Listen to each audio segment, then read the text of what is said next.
Okay, in this short video, we're going to demonstrate that it isn't always possible for a monopolist to make economic profit, which may sound surprising since the monopolist is supposed to be this big, powerful giant that can do whatever it wants and set its own price. Well, that's true, but it still has to abide by the law of demand.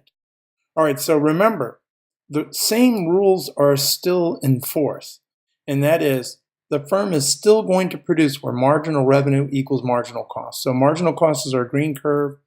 Marginal revenue is this black downward sloping curve. And that is right there where I have placed my blue dot. Okay, that's marginal revenue equal marginal cost. Now, where's the price? Well, you would have to go up until you hit the demand curve.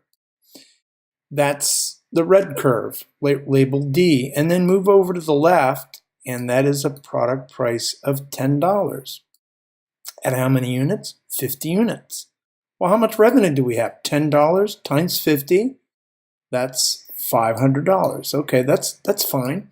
The trouble is, this demand curve lies below the average total cost curve. And it turns out that at 50 units, it costs the monopolist, on average, $12 to produce those 50 units. That means its costs are 12 times 50, which is 600. So if you take total revenue of 500 and you subtract total cost of 600, you actually end up with minus $100. That is an economic loss. And so that economic loss is actually this shaded region here that I'm going to shade in, this little rectangle.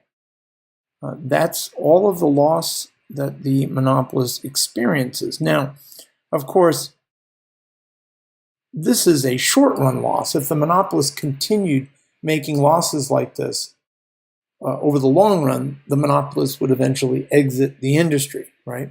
And as long as this price is greater than its variable cost, which we didn't put in the graph here, then it would make sense for the monopolist to go ahead and produce anyway, in spite of these losses, so long as it's making an operating profit. But as far as economic profits go, that's a no-go right now. It's actually making an economic loss. Okay, that's pretty much it. Until next time, take care and best wishes.